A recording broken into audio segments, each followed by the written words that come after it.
আজ আপনারা সকলে মিলে আমায় আশীর্বাদ করবেন।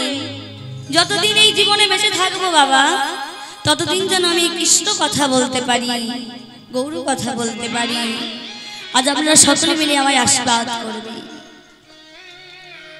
তাই মা শ্রী শ্রী রামকৃষ্ণ দেব পরমহংস তিনি বলতেন, কি বলতেন? মায়েরা ভালো করে শুনবেন, কিন্তু আমি কিন্তু জিজ্ঞাসা করব, ঠিক আছে? কি বলছে?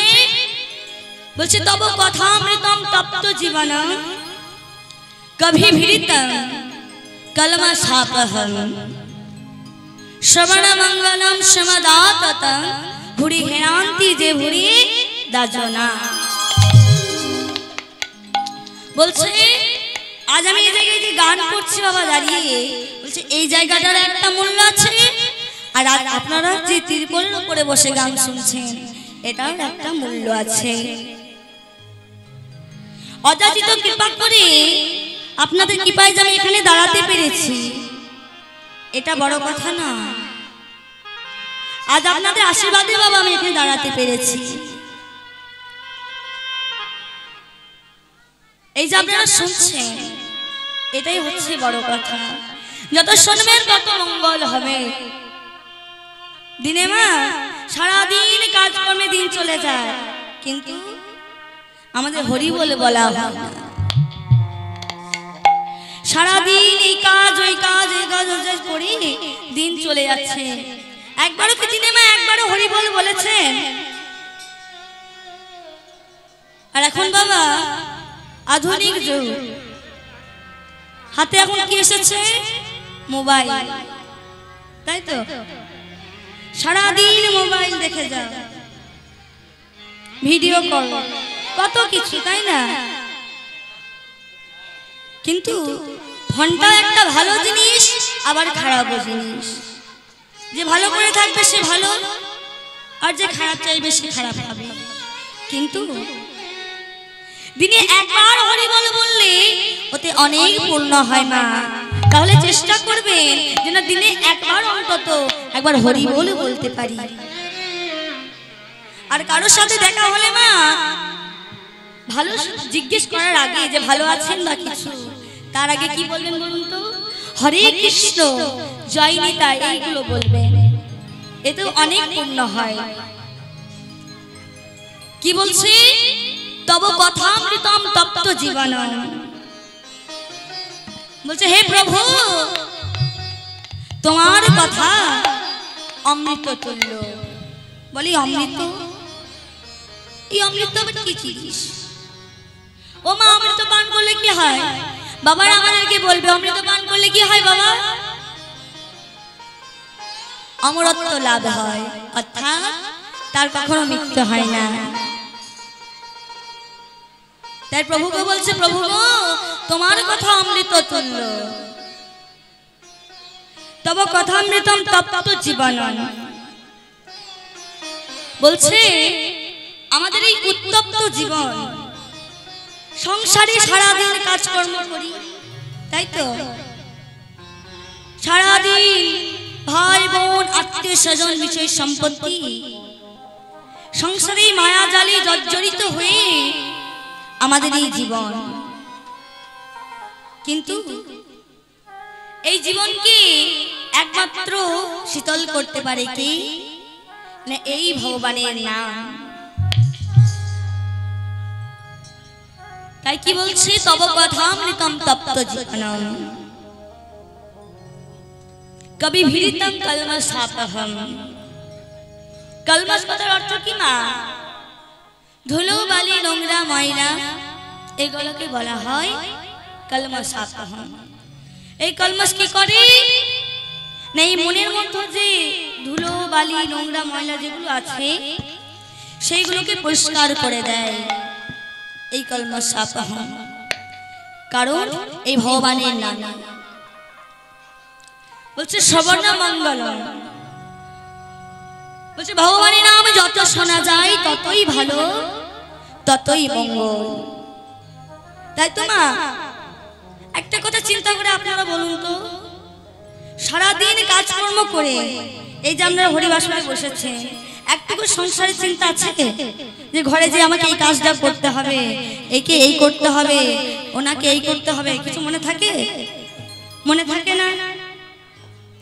তাহলে বলছে ভগবানের নাম যত শোনা যায় ততই ভালো, ততই মঙ্গল।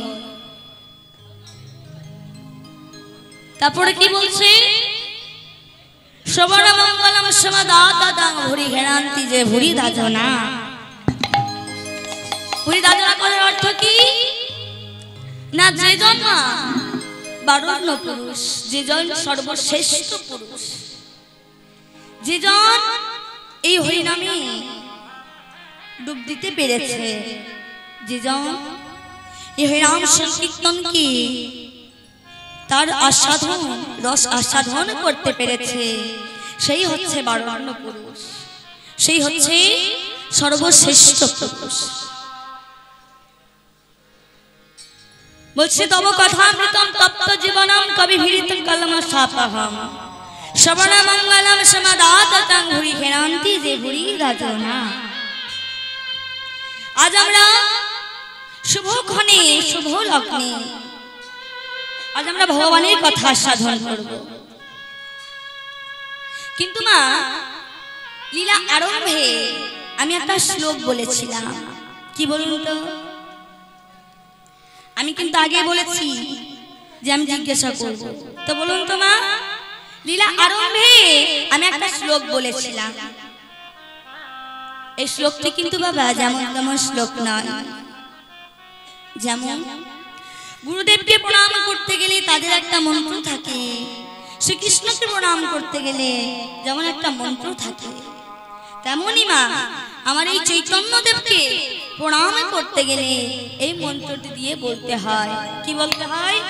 সবাই করজোড়ে করে বলবে, আনন্দ লীলাময়ী বিগ্রহায় হে মাধব দিব্য ছবি সুন্দরায় তস্ময়ে মহাপ্রেম রস পদায় চৈতন্য চন্দ্রায় নমো নমঃ।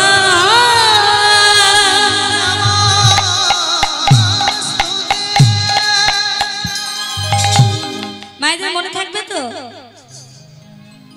চৈতন্য দেবকে প্রণাম করতে গেলে এই মন্ত্র দিয়ে তাকে প্রণাম করতে হয়।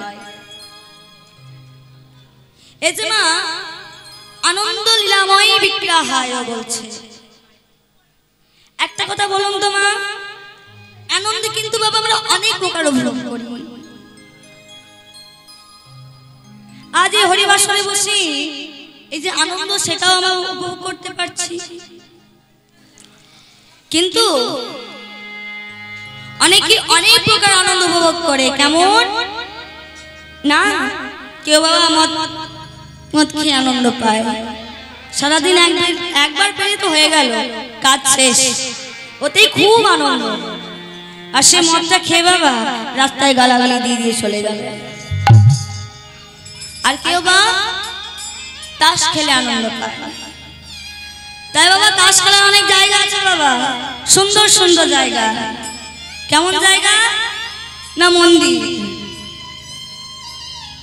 তবে একটা কথা বলুন তো,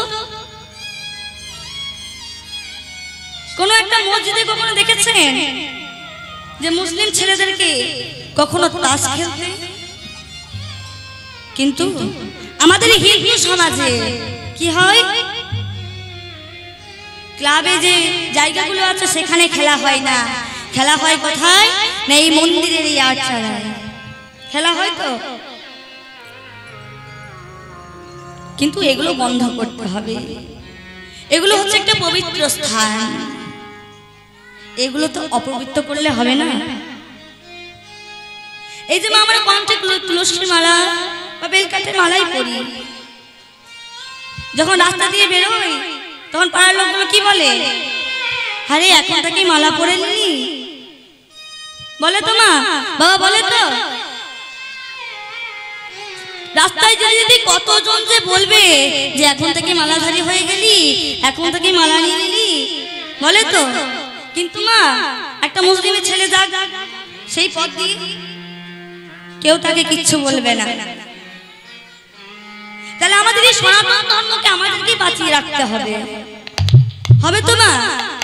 যে যাই বলো, কিন্তু ভগবান তো বলেনি যে তুমি মালা ধারণ করে তুমি আমিষ খাও, আমিষ খেতে বারণ করেছে ভগবান না, শুধু বলেছে নিরামিষে খেয়ে যাও। এই মালা ধারণ করলে কি হবে বাবা? যখন আপনি মালা ধারণ করবেন, ধারণ করার পর কিছুদিন আপনি আমিষ খাবেন, কিন্তু মালা পরার একটা নিয়ম আছে, কি? আপনি তো আমিষ খাবেন, তাহলে এই যে মালাটা, এই গুরুমালাটা একটু এই কণ্ঠে না থেকে একটু নিচে পড়বেন। আর যারা নিরামিষ ভক্ষণ করেন তারা মালাটা কণ্ঠে লাগিয়ে পড়বেন। যখন এই মালা পরে যখন অভ্যাস হয়ে যাবে, তখন আপনি নিজের মনে জিজ্ঞাসা উঠবে যে আমি প্রভুর মালা ধারণ করেছি, প্রভুর নাম করছি, তাহলে আমাকে আমিষ না খেলেই হবে। তখন নিজের মনে একটা জেগে যাবে যে আমাকে আমিষ খেলে চলবে না, আমি আমার গুরুদেবের ভঞ্জন করছি, কৃষ্ণ সেবা করছি, তাহলে এগুলো আমাদেরকে করতে হবে। তাই মা, আনন্দ অনেক প্রকার। কেউ বাবারা ভালো জানবে, টিভিতে সিরিয়াল হয় প্রচুর, তাই তো মা? এই যে হরিবাসর চলছে, যারা সিরিয়াল দেখে তারা জানে 7টার সময় সিরিয়াল আছে, চল তাড়াতাড়ি দেখে আসি, তারপর যাবো, বলে তো মা। আর এই টিভিতে সিরিয়ালগুলো দেখে না, শাশুড়ি বৌমার ঝগড়া, আহা কত ঝগড়া, সেইগুলোকে অ্যাপ্লাই করে সংসারে লাগাচ্ছে, শাশুড়ি কষ্ট পাচ্ছে, নইলে বৌমা কষ্ট পাচ্ছে। তাহলে এখানে প্রকৃত আনন্দ নেই। তাহলে প্রকৃত আনন্দ কোথায়? না যেখানে আমার এই হরিবাসনী, আমার গৌর হরি নামে, এখানে হচ্ছে প্রকৃত আনন্দ। আনন্দ লীলাময় বিগ্রহায় হে মা ভো। হেম মানে কি বাবা? মায়েরা বলুন তো, হেম মানে কি? মায়েরা কিন্তু পরে জিনিসটা খুব সুন্দর, নতুন বউ মহিলা দেওয়া হয়, কি বলুন তো? সোনা। হেম মানে সোনা, আর হো মানে বর্ণ। বলছে তাকে দেখতে সোনার মতো, বলছে আমার গৌর হরিকে দেখতে সোনার মতো। দিব্য ছবি, দিব্য ছবি কোনগুলো বলছে মা? এই যে শুভ নববর্ষ গেল, আপনারা দোকানে অনেকগুলো ক্যালেন্ডার পেয়েছেন, পেয়েছেন তো বাবা? সেগুলো দেওয়ালে টাঙিয়েও রেখেছেন, সেগুলো কথা বলছে না, বলছে কি? বলছে আমার গৌর হরিকে দেখতে দিব্য ছবি, মানে দিব্য পুরুষের মতো দেখতে। কিন্তু পরে ভক্তগণ বলছে না, আমার প্রভু দিব্য পুরুষের মতো দেখতে, সোনার মতো দেখতে, সেইগুলো আমাদের জেনে লাভ নেই, কারণ তাকে আজ আমরা প্রণাম করব এই জন্য যে তিনি আমাদের একটা মূল্যবান জিনিস দান করেছেন মা। এর আগে মা 3টি যুগ চলে গেছে, কি যুগ বলুন তো? সত্য, ত্রেতা, দ্বাপর। 3 যুগে 3 ভগবানকে আমরা পেয়েছি। সত্য যুগে নারায়ণ, ত্রেতা যুগে রাম, দ্বাপরে ভগবান শ্রীকৃষ্ণ। আর এখন চলছে কলিযুগ। এই কলিযুগে কে এসেছেন? না আমার শ্রী গৌর হরি। আর এই গৌর হরি মা এমন একটি মূল্যবান জিনিস আমাদেরকে দান করেছেন, যে 3 যুগে 3 ভগবান আমাদেরকে কিন্তু দান করেনি। সেই মূল্যবান জিনিসটি কি? প্রেম বা ভক্তি দিয়েছেন মা। ওই ইন্দ্রের বাঞ্ছিত ধন দিয়েছে, কেশরী ভান্ডারে ধন আমাদেরকে দিয়েছে, কিন্তু গৌর হরি কৃপা করে আমাদের অমূল্য ধনটি দিয়ে গেছে, প্রেম বা ভক্তি। তাহলে আসুন আজ আমরা সকলে মিলে প্রেমানন্দে 2টি বাহু তুলে আবার একবার আমার গৌর হরিকে প্রণাম করি সকলে মিলে। আনন্দ লীলাময়ী বিগ্রহায় হে মা ভো দিব্য छवि सुंदराय तस्मै महाप्रेम रस पदाय चैतन्य चंद्राय नमः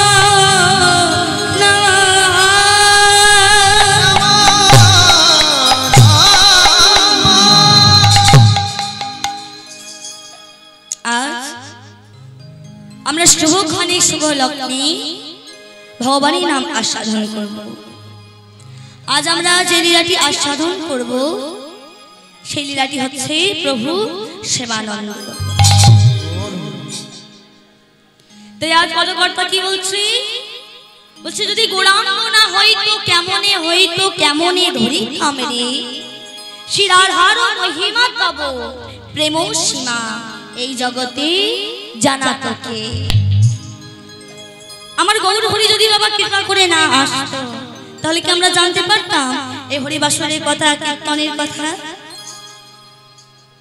তাই তিনি কি বললেন, ও গো মধুর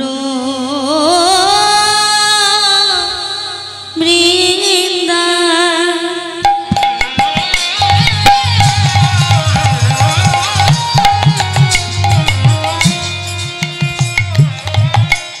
বিপিন মাধুরী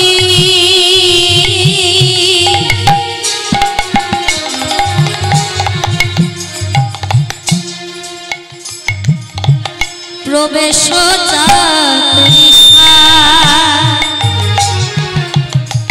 ও গো মধুর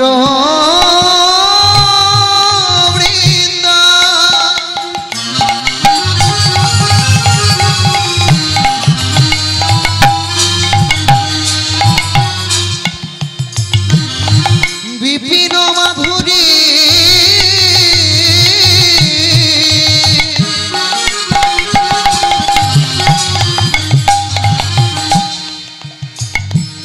প্রবেশ চাতুরী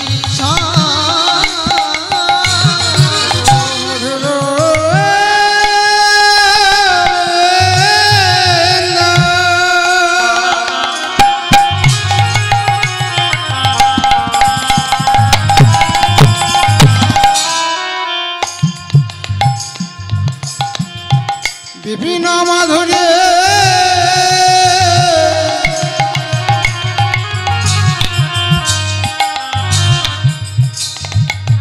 প্রবেশ চাতুরীষা কি বাবা রাজা যুবতী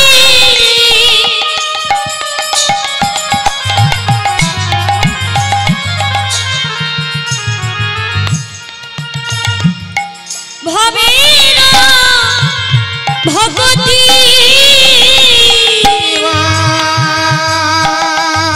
রাজা যুবতী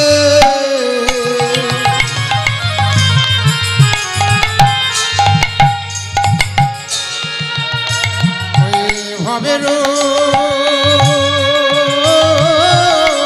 ভগতি ওগো শপতি হইত তার গো শপতি হইত তার আরে কি বাবর যুবতী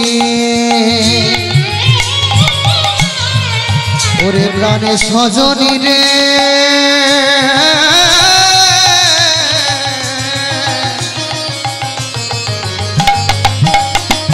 ওরে আমার মর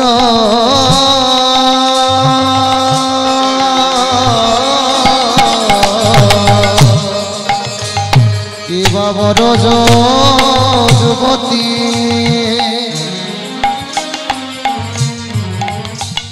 কিবা ভাবের সকতি সকতি হইত কার গো সকতি হইত তার। গোপী প্রেমের কথা কে জানত গোপী প্রেমের কথা কে জানত ওই না গোপী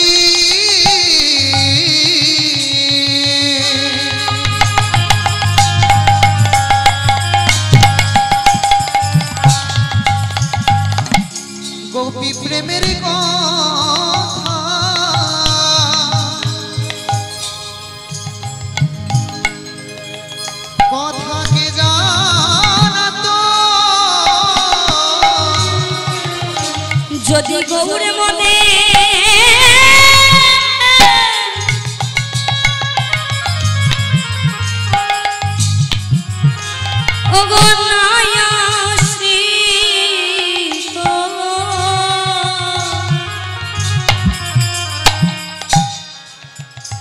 গোপী প্রেমের কথা কে জানতো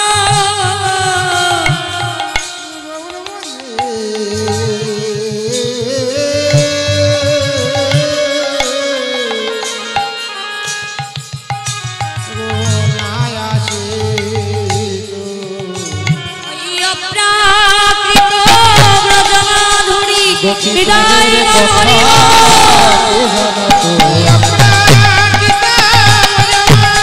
গোপী প্রেমের কথা কে জানাতো গোপী প্রেমের কথা কে জানাতো গোপী প্রেমের কথা কে জানাতো গোপী প্রেমের কথা কে জানাতো ওই প্রেমের কথা কে জানাতো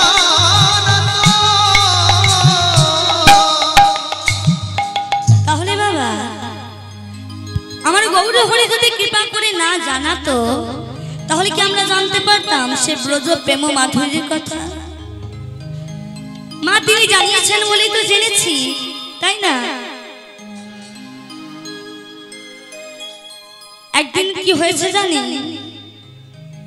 ভগবান শ্রীকৃষ্ণের মাথায় তীব্র যন্ত্রণা হয়েছে। তিনি যন্ত্রণায় ছটফট করছেন। এদিকে নারদ গিয়ে বলছে, প্রভু কি হয়েছে তোমার, তুমি আমাকে একটিবার বলো। প্রভু বলছে, নারদ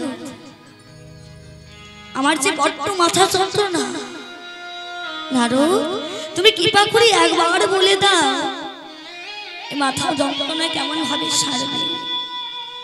নারদ বলছে, প্রভু তুমি একটিবার বলো, আমি যাব যেখানে তোমার এই মাথার ব্যথা সেরে যাবে। নারদ তুমি যাবে, যাবে তুমি নারদ যাবে। নারদ তাহলে একটা উপায়, উপায়টা কি না, এক পরম ভক্তি চরণ ধুলি নিয়ে এসে যদি তুমি আমার মাথায় দিতে পারো তাহলে আমার এই মাথার ব্যথা সেরে যাবে। প্রভু এ তুমি কি বলছো, পরম ভক্তি চরণ ধুলি? বেশ প্রভু আমি দেখছি, কিন্তু মা এদিকে কিন্তু ভগবান শ্রীকৃষ্ণ ছলনা করছেন। কেন না, নারদ নাকি বলে বেড়াচ্ছে যে আমি নাকি এই ত্রিভুবনের সব থেকে বড় ভক্ত। মা বলুন তো এখানে সব থেকে বড় ভক্ত কে? কেউ হতে পারবে? কেউ করতে পারবে নিজ চরণ ধুলি গোবিন্দের মাথায় দিতে? কিন্তু নারদ বলছে যে আমি সারা দিন 365 দিন আমি এই বিনা যন্ত্রে নারায়ণ নারায়ণ করতে থাকি, তাহলে এই ত্রিভুবনে আমার থেকে বড় ভক্ত আর কেউ নেই। সেই অহংকার চূর্ণ করার জন্য ভগবান আমার এই ছলনা করলেন। নারদ বলছে, প্রভু আমি দেখছি। এই বলে নারদ চলে গেল কোথায়? প্রথমে গেল কোথায় না স্বর্গে। স্বর্গে কি আছে বাবা? চতুরানন ব্রহ্মা। ব্রহ্মার কাছে গিয়ে বলছে, গো ব্রহ্মা তুমি তো দিবানিশি চারমুখী ভগবানের নাম করো, তুমি একটিবার তোমার চরণ ধুলি আমায় দিয়ে দাও। আমার প্রভু যে বড্ড মাথা যন্ত্রণা, তুমি যদি তোমার চরণ ধুলি আমায় দাও তাহলে আমার প্রভুর মাথা যন্ত্রণা সেরে যাবে। এ কি নারদ, এ কি তুমি কি বলছো? আমি ভক্ত হয়ে কিনা আমার ভগবানের মাথায় চরণ ধুলি দেব? এই অপরাধ আমি করতে পারবো না নারদ, তুমি ফিরে যাও। নারদ সেখান থেকে চলে এলো। কোথায় গেল? কৈলাসে। কৈলাসে গিয়ে বলছে, ওগো পঞ্চানন মহাদেব, তুমি একটিবার তোমার চরণ ধুলি কৃপা করি আমায় তা। আমার প্রভুর সে বড্ড মাথা যন্ত্রণা। ভগবান বলেছে তোমার চরণ ধুলি নিয়ে যেতে। কি বললেন আরো? সে হচ্ছে ভগবান, আমি হচ্ছি ভক্ত। এই ভক্ত হয়ে এত বড় গরিবিত অপরাধ যে আমি করতে পারবো না। নারো, তুমি আমাকে ক্ষমা করে দাও, তুমি ফিরে যাও। এই বলি স্বর্গ মত্ত পাতাল ঘুরে এসে আবার সে দ্বারকায় গিয়ে বলছে, তাকে দেখে বলছে, কি নারো তুমি এসেছো, তাড়াতাড়ি দাও, আমি যা যন্ত্রণা সহ্য করতে পারছি না। নারো, কৃপা করে আমায় দাও চরণ ধুলি। প্রভু, আমি যে চরণ ধুলি আনতে পারিনি, কেউ আমাকে দিল না। প্রভু, আমি স্বর্গ মত্ত পাতাল গেলাম, কেউ আমায় তোমার জন্য চরণ ধুলি দিল না।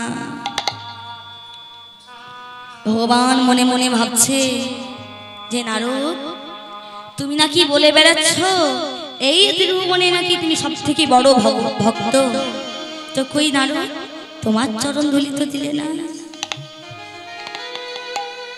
ভগবান জিজ্ঞাসা করলেন আবার, নারদ তুমি কোথায় কোথায় গিয়েছিলে? বলে, কেন প্রভু, আমি স্বর্গ মত্ত পাতাল গিয়েছি, কেউ আমায় চরণ ধুলি দেয়নি, কেউ দেয়নি। কিন্তু প্রভু আমি একটি জায়গায় যাইনি। কোথা যাওনি? না, আমি সেই বৃন্দাবনে যাইনি। কেন যাওনি? কেন প্রভু যাইনি জানো? বৃন্দাবনে যত অহেরানি গোয়ালিনীরা থাকে, তাদের কাছে গিয়ে আবার কি পাবো আমি? প্রভু বললেন, নারদ তুমি শুধু একটিবার আমার জন্য তুমি একবার যাও। প্রভু আমি যাব না, সেখানে গেলে তো আমার কিছু কাজই হবে না, সেখানে গিয়ে আমি কি করব? বলে, নারদ তুমি আমার জন্য একবার যাও। বলে, বেশ প্রভু আমি যাচ্ছি, তবে সেখানে গিয়ে কিছু কাজ হবে বলে আমার মন জানা নেই। এই বলে নারদ বৃন্দাবনে উপস্থিত হলো। উপস্থিত হয়ে যেই না দাঁড়িয়েছে বৃন্দাবনের পথে, যে যেমন অবস্থায় সখী ছিল, ছুটে এসে বলছে, ও মুনিবার, মুনিবার তুমি একটিবার বলো, তুমি কি আমার সেই দ্বারকা থেকে এসেছো? বলো না মুনিবার, বলো আমাদের গোবিন্দ কেমন আছে, তুমি একটিবার বলো। নারদ বলছে, ওগো গোপী, তোমাদের গোবিন্দজি ভালো নেই, তার যে বড্ড মাথা যন্ত্রণা, তিনি যে যন্ত্রণায় ছটফট করছে, তিনি বলেছে তোমাদের চরণ ধুলি নিয়ে যেতে। বলে, তাই মুনিবর তুমি ঠিক শুনেছ তো, যে আমাদেরই চরণ ধুলি নিয়ে যেতে বলেছে? বলে, হ্যাঁ হ্যাঁ গোপী, আমার গোবিন্দ বলেছে তোমাদের চরণ ধুলি নিয়ে যেতে। নারদের অঙ্গে কি ছিল মা? কৃষ্ণ নামে নামাবলী। সে নামাবলীটি বৃন্দাবনের ধুলায় পেড়ে দিলে। দেওয়ার পর গোপীরা কি করছে না, চরণে ধুলা মাখাচ্ছে আর সেই পাত্রের উপর ঝেড়ে দিচ্ছে, মাখাচ্ছে আর ঝেড়ে দিচ্ছে।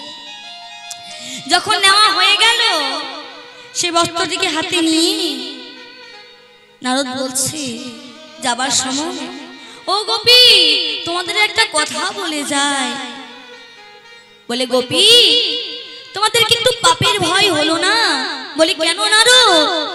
বলি, তোমরা যে ভক্ত হয়ে ভগবানের মাথায় চরণ ধুলি দেবে বললে, তারপর আমার একটা অপরাধ কি জানো?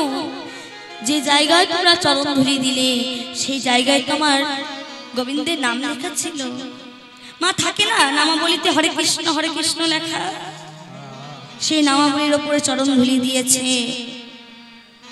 বলছে গোপী বলছে, ওগো নারদ তুমি তো জানো না, আমাদের তো জীবন যৌবন তুলসী সব গোবিন্দের চরণে সমর্পণ করে দিয়েছি।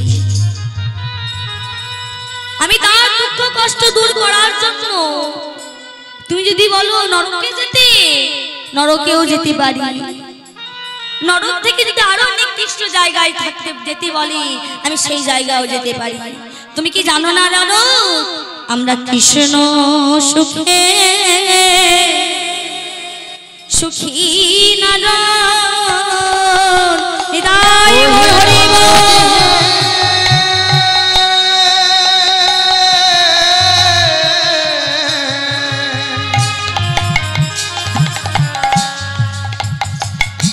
আমরা কৃষ্ণ সুখে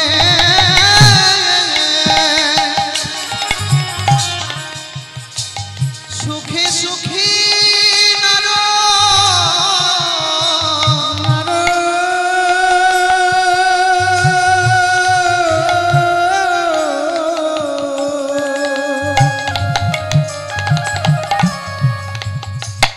আমরা কৃষ্ণ সুখে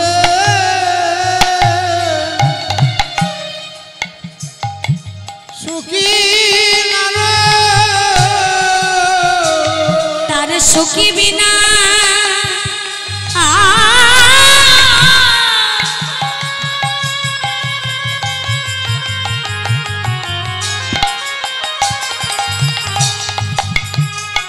আমরা আর জানি না, গোবিন্দের সুখে সুখী নারায়ণ। ও তার সুখে বিনা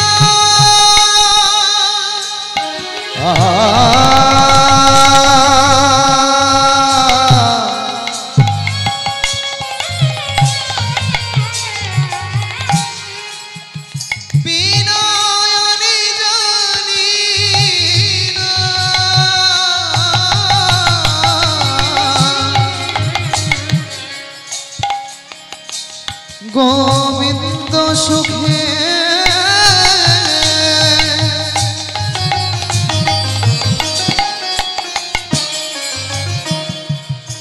সুখে সুখী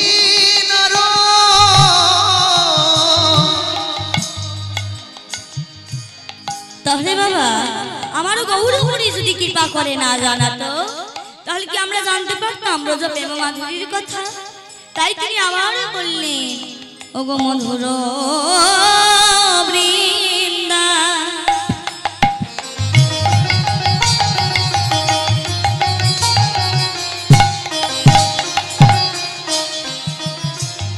ওগো বিপিন মাধুরী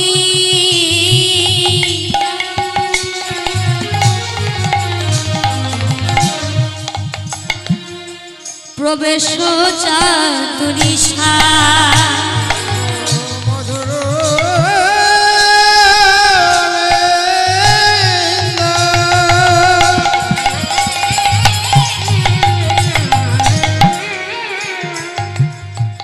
বিপিন মাধুরী প্রবেশ চাতুরী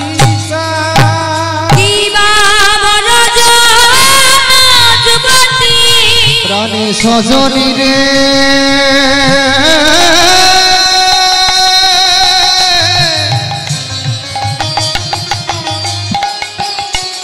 ওরে সজনী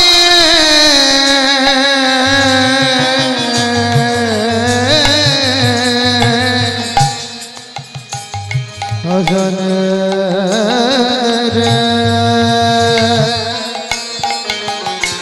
সজনী রে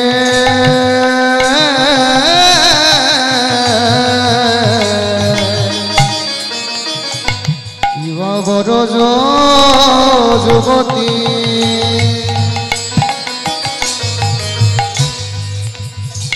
কিবা ভাবের ভপতি কিবা যুবতী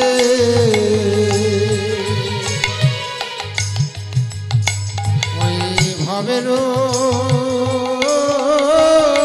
কিবা সকতি হইল তার গো সকতি হইল না গোপী প্রেমের কথা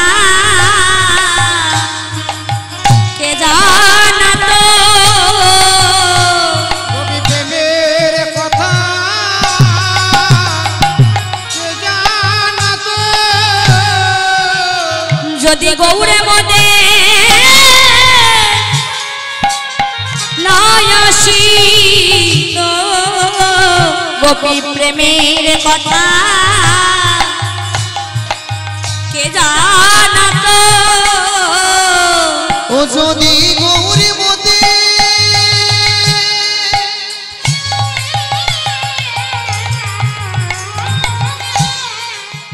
গৌরী মোদের নাসিত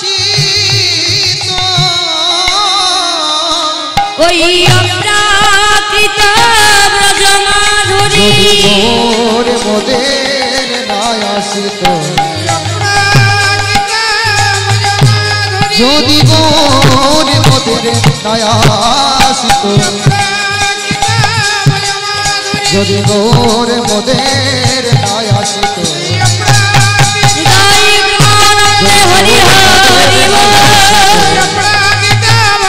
যদি গৌরে মোদের নায়াসিত প্রেমের কথা কে জানাতো তাহলে তিনি কৃপা করে জানিয়েছেন বলেই জেনেছি মা। তাহলে সকলে মিলে আমার সঙ্গে বলুন প্রভু নিতাই চাঁদ কি নদিয়া চাঁদ গৌর সুন্দর কি সচিব লাল লাল গৌর হরি কি তোমরা গাও গাও পুন গৌরাঙ্গের গুণ গৌরাঙ্গের গুণ গৌরাঙ্গের গুণ সরল করিয়া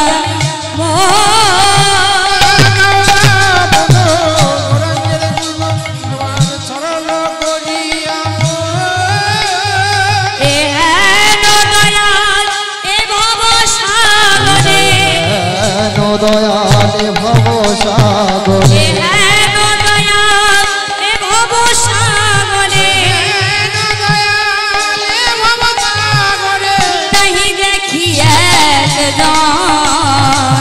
नहीं देखिए দয়ালে ভব সাগরে নাহি দেখি ওই নাহি দেখি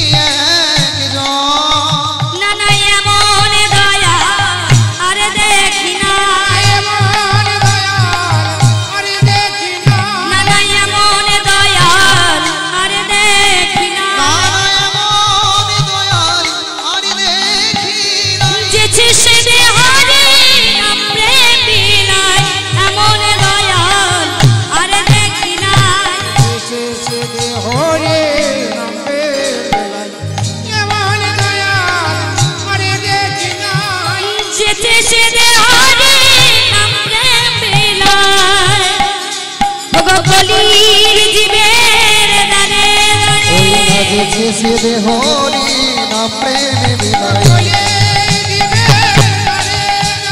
ওই দেখে সিদে হরি না প্রেম বিলাই ওই দেখে সিদে হরি না প্রেম বিলাই ওই দেখে সিদে হরি না প্রেম বিলাই